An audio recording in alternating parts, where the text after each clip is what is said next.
Yeah, we get the vibing, don't we? We got some topics to discuss. We get it poppin', homie. Just elected like the new mayor. Putting on the classic like he Ric Flair. This is Josh Martinez and Z100. Home of your favorite music where the beats are bumping. Pick your favorite company. The wait is over. It's a superstar crossover. If I can sip out.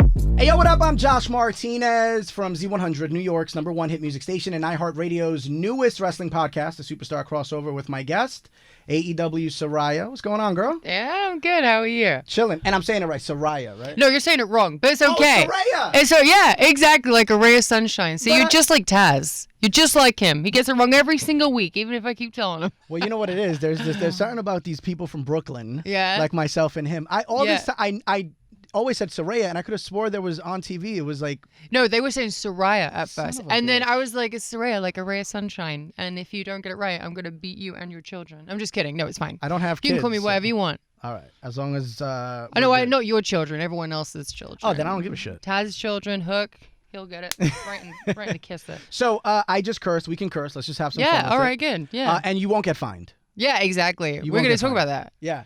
Because that's like a good thing. They like fine you, but then they give the money to charity. So I'm doing it. I'm cussing for a cause. There you go. It's for the animals. It's for the people. I am for the people. There you go. Saraya yes. is for the people. Was that your first fine ever? I can't remember. Actually, I think it was. I think this is the first time I've really cussed on TV. You know what's really crazy is that even though twat is like a very British thing to say. So yeah, but so is the C word, and that is not something. No, you can I'm say not trying to drop the C bomb. But twat is a very common word in the UK, but it's not part of my vocabulary. So I don't even know why I said it. I could say any other word, but I chose twat in the spur of the moment, and it fit. But they also told me, they're like, listen, Saraya, I did a runner after the show, by the way. After I cussed, I was like, I'm out, right? So they have to chase me down for this fine, right? So I'm getting texts from Tony Storm, Ruby, Pat Buck. I'm getting texts from the lawyers and stuff. And they were just like, we have to call you. Like, you have to stop running away. So I'm like, I'm already gone. Catch me if you can. But yeah, they called me. And then he was like, they were so sweet about it. But they were like, okay, there's 3 things you did wrong here. And I was like, what are those? He was like, well, when you walked on the ramp, you flipped everybody off, right? That's a no. And I was like, okay. Second thing, you body shamed everybody. That's also a no. And I'm like, all right.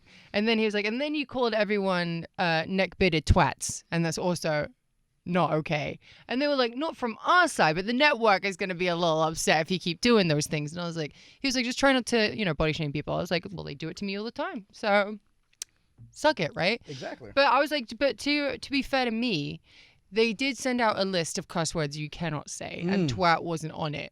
And they're like, we didn't think we had to put it on there. And I'm like, but from a British standpoint, you have to always put it on there. You know, we had an incident here, and I'll take kind of everybody behind the scenes. So we are iHeartRadio New York City, home of the Breakfast Club on Power 105.1, huge morning show that's nationally syndicated. They're on BET. We gave Ray J, the rapper, a list of words not to say on air. Mm-hmm. So he decided to go on TikTok Live and just read off, and then we kind of got in trouble by TikTok because they were like, you're saying the words that you're not supposed to say, and he didn't know any better. So it was kind of like he was taking us behind the scenes, but also TikTok threw a flag on the play.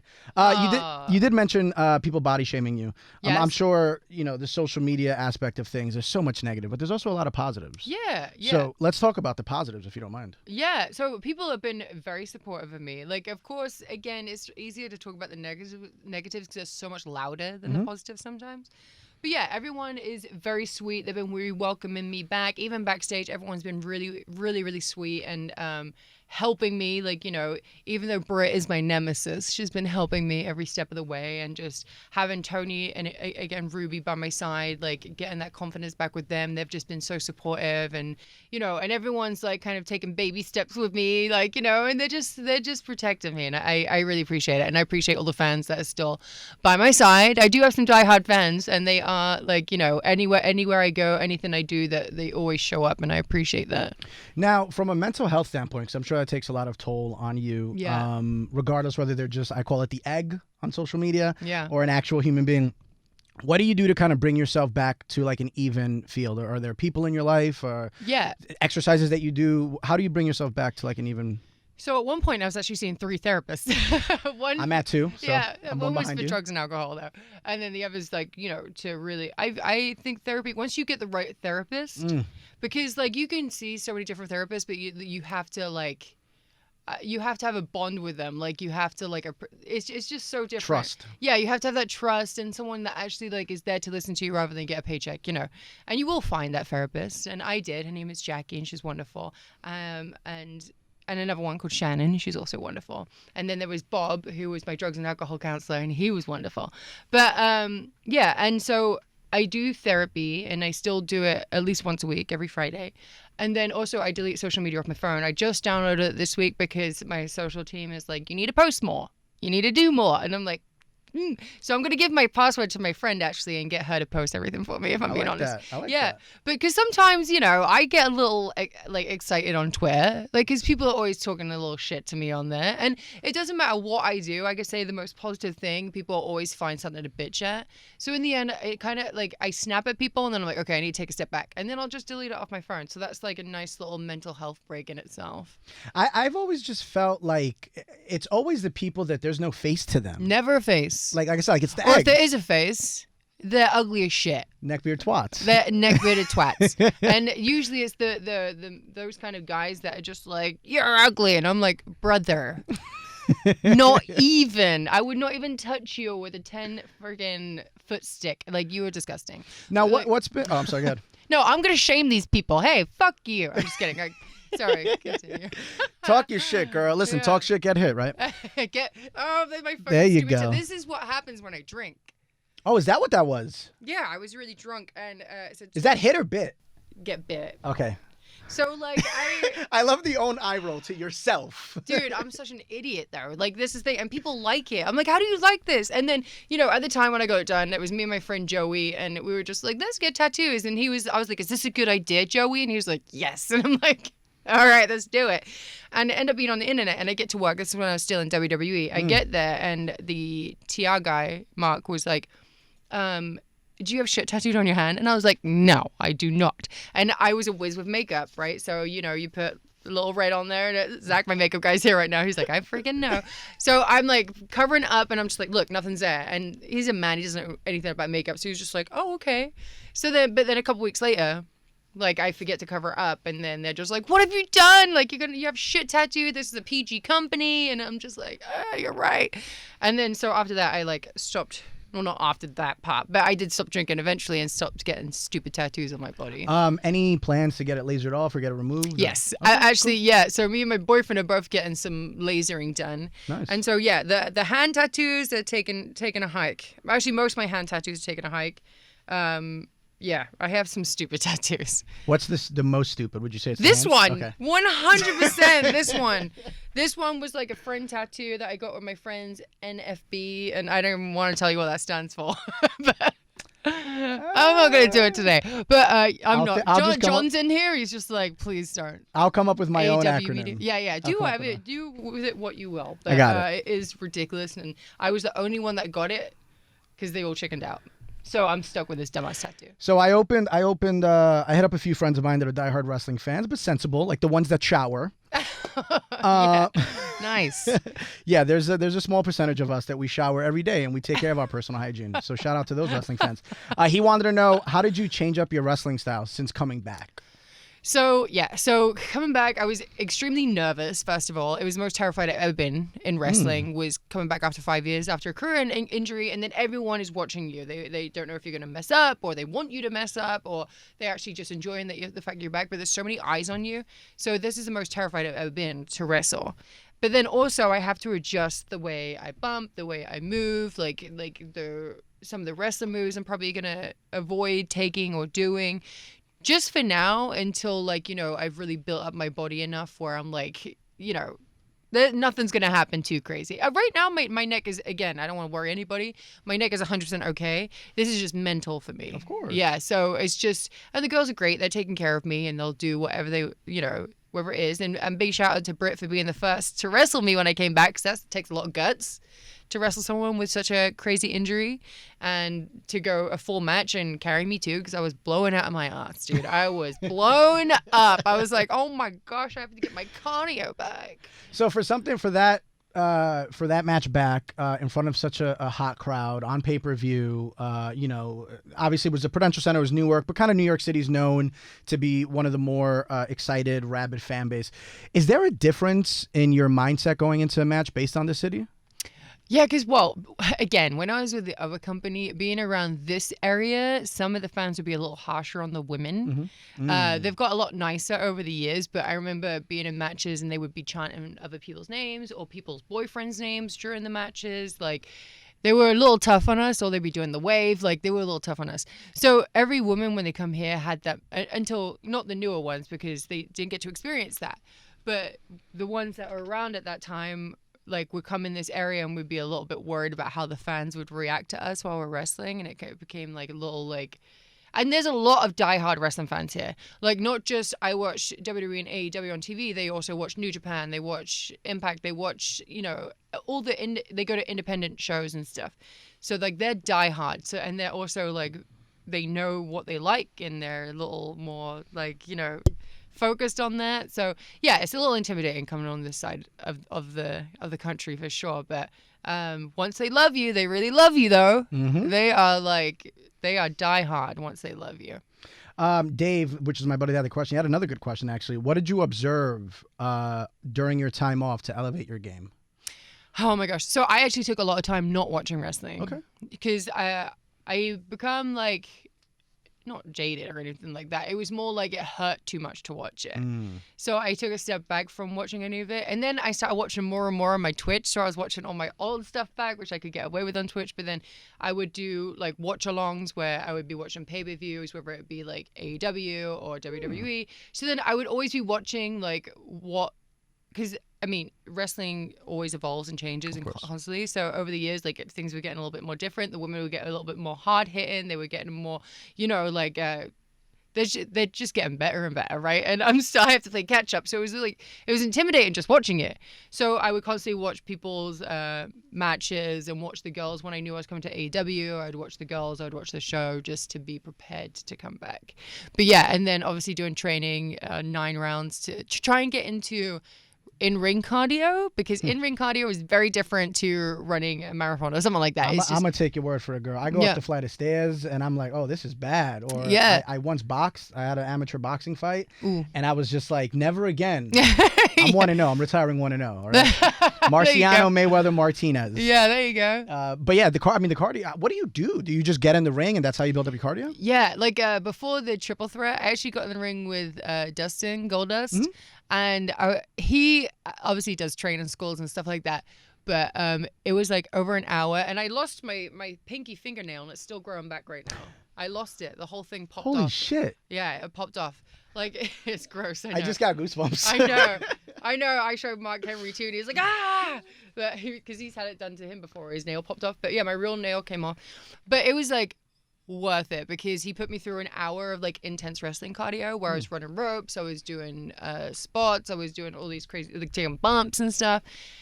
So it like prepared me for when I did this match, which would be like 12 minutes long and not as crazy as the hour was, And I managed to get through it. I was dying in the first like 15 minutes, and he was like, come on, old girl, let's go. And I'm like, I'm in there with Sky Blue, who's so young and fresh and like doesn't know what cardio is yet, because she's just like born with like wind right now. But I'm like, wait until you hit 30, sister. Like, it's all downhill, girl, once you hit 30. So tonight, UBS Arena, AEW Dynamite. You don't know what you're doing just yet? I have no idea. That's fair. But you know what? We like to keep it as a surprise, so make sure you keep an eye out for us, because we like to pop out anywhere. I mean, that's the whole point of the Outcasts. That's right. That's right. You guys run the show. We come get up with spray paint, some sick leather jackets, and looking smoking hot, and there we go. Why the lime green exactly? Honestly, I don't know. I just thought like Okay. I do love NWO, and it is a nod to them. Like, people think we're just randomly ripping them off. They're like, no, we're actually inspired by them. There's a whole different story. Like, we are inspired by them. We're very open about how inspired we are by them.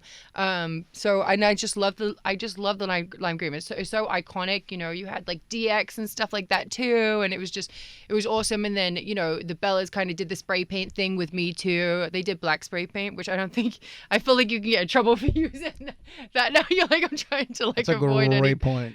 controversy here. But so lime green is kind of like a fun bright color. It's a safe color to use, and we were eventually going to go with ruby, so it's kind of like a nod to like her hair color as well. And I just want to say for everyone, like when it comes to the triple threat, we tried to like give like these little tiny subtle hints when we were going in there. So Tony had like the glittery lipstick, like the glitter lipstick, and then Ruby had the red glitter eyeshadow to like match it, and then I wore black and green to match Ruby's hair, which was green too, and then she wore the plaid shirt, which is I always wear the plaid shirt. So we tried to like throw in like little ideas of like little hints there. People didn't get it until like afterwards. They're like, oh, you son of a bitch! Now I see it. But yeah, it was we eventually all wanted to come together, so we just tried to do that kind of. Well, something that I've noticed the last few years, and I think it's kind of really amplified since COVID. How important is someone like King Troy to the wrestling industry? I love King Troy. I'm so happy he's getting his flowers right now. Okay, so King Troy is also a wrestling fan, which we really love, and he like reached out. He reached out to me and was like, I would love to style you. But then I saw that he was doing Charlotte, Becky, Seth. He does Carmella. He did Mandy. He did, I think, Sonya. Like, he did so many people. And he does other celebrities outside of WWE too. But he's so he's such an incredible stylist. And he has such an eye where, like, he brings me out of my comfort zone too. He was just like, the shoots that we did where I had like a blue suit, which I wouldn't usually wear a lot of color. But he's like, no, trust me, this is going to look good on camera, And he always delivers. He's just so great. And he knows our characters too. So he knows like, what outfit's gonna suit like which character. He's great. He's a magician in that world. Hell, I've even gotten inspiration from him, and we've DM'd and exchanged DMs. Isn't he awesome? And he's very open. Yeah. And very active on social media, which is huge. Very active. He's constantly, and he's like always showcasing like all of his art. It's his art, and he's killing it. I'm a firm believer that you should talk your shit.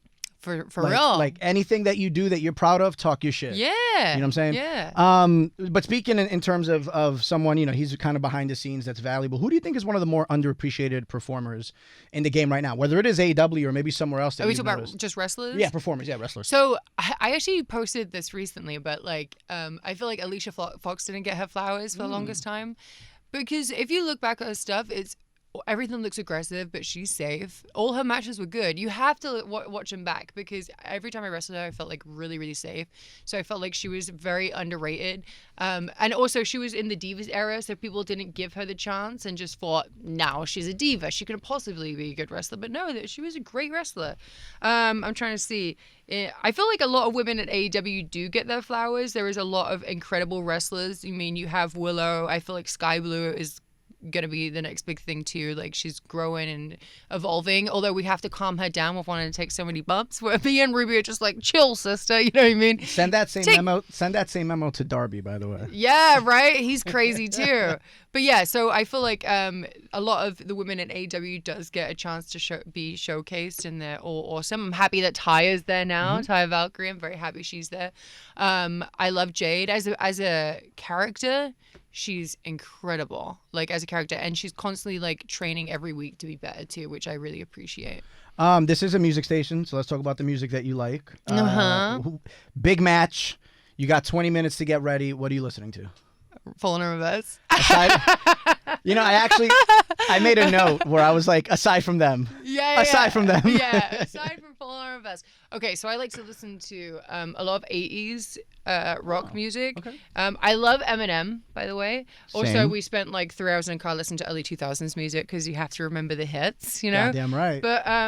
But yeah, I love 80s music. I love Skid Row until me and Sebastian Bach got into an online fucking debate about how much of a piece of shit he is. But yeah, you heard me, Sebastian. Fuck you. And then also got some heat with Sebastian. He's such a douchebag. Yeah, so I still like Skid Row, even outside of that. I loved listening to, Johnny Cash. I was so lucky with my mum and dad because my mum would show me the rock music from the 80s and my dad would show me like Frank Sinatra, the Stylistics, Nat King Cole, like, just all the, Bee Gees. My dad loved the Bee Gees, like Beatles, like everything. My dad would show me on that. So I have a really weird mixture of, music taste. I have a weird palette going on back there. But but if I had to, I know this is long-winded, 80s rock. No, it's fine. Listen, I think the greatest time of music was actually 90s R&B. So there you go. There's not R&B anymore there. Have you noticed? I just want to go on the record. Saraya said that. I did not. That is a huge thing on Twitter in regards to there's no real R&B and who's a real R&B artist. Saraya said that, not me.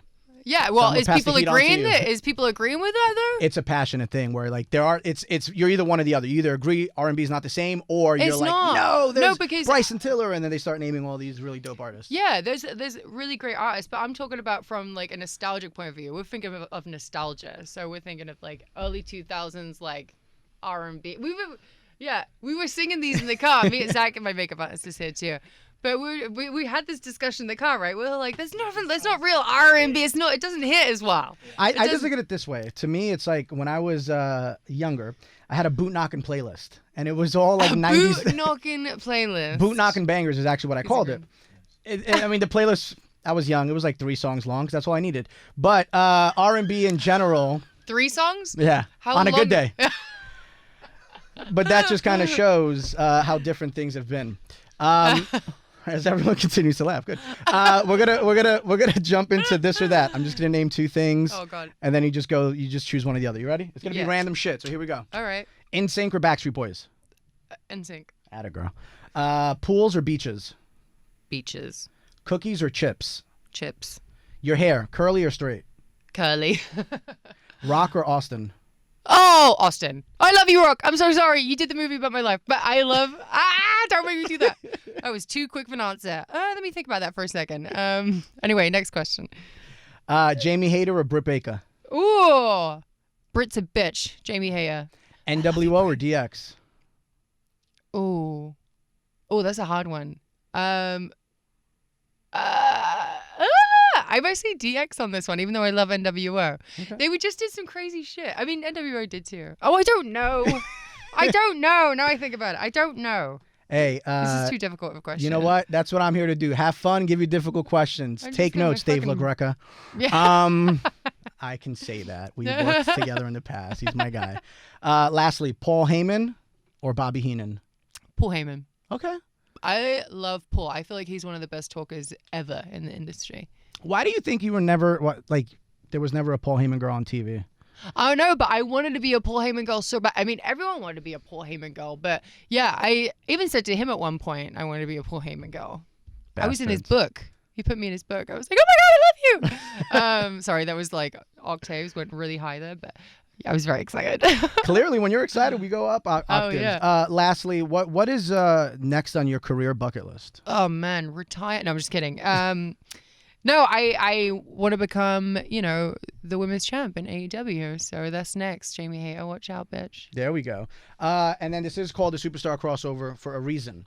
And the reason it's called the Superstar Crossover is because the previous guest has a question for the next guest. Okay. My last guest was Cody Rhodes. Ah, okay. So he had this question for you. Did he know who he was going to question me? No. Oh, it's like a little surprise then. Yeah. What is he going to say? Let's go. Here we go. Let me see. Make sure you can hear it. Ask them what their biggest goal amongst the pay-per-views are. Also ask them how much do they miss me, if they miss me. Not trying to offend anybody, but they might. There we go. So, Cody Rhodes, 2 questions. One, what's your goal for pay-per-views in AEW? To tell a good story, to get people to want to continue watching my matches, and to win. And then, how much do you miss Cody Rhodes in your life? Okay, so I haven't seen Cody in years because when I came to AEW, he wasn't there anymore. Yep. And I love Cody. I love Brandy. I love the whole family. But yeah, Cody was such a sweetheart. He actually is the one that came up with the term glampire that I use all the time. Because we were doing tribute to the troops and he was dressed like Stardust or whatever. But anyway, he was like, there was this girl that was kind of looking at me like shit, but she kind of looked like me, right? She was like gothic or whatever. he was like, yeah, she kind of looks like you, but you're like a more glamorous version, kind of like a glampire or something. I'm like, I love that. I love that so much. I don't think he would even remember that, but I took it, stole it, loved it. There you go. But yeah, he's an angel, and hopefully I get to see him again soon. He's awesome. Do you have a question for our next guest? Could be anyone from WWE to New Japan to maybe even an AEW coworker as well. So. Okay, I might ask the same kind of question as Cody, because if it's someone in WWE, I'd be like, do you miss me? Hey, what do you miss most about me? That's what I need to know. I need to know in full detail. Give me a 3-page written essay about how much you miss me. But also on top of that, tell me what your future goals are in the wrestling world. And is it to face me? Me! Saraya, one more time tonight, UBS Arena on Long Island. Anyone that says in Long Island is grammatically incorrect. On Long Island, UBS Arena. Yeah, on. Island. Don't mess that up. Oh, all right. I'll get crucified on Twitter. I'm in Long Island. How dare you? Okay, yeah, on Long Island. Appreciate you coming through, girl. Thank you for having me. It's all love.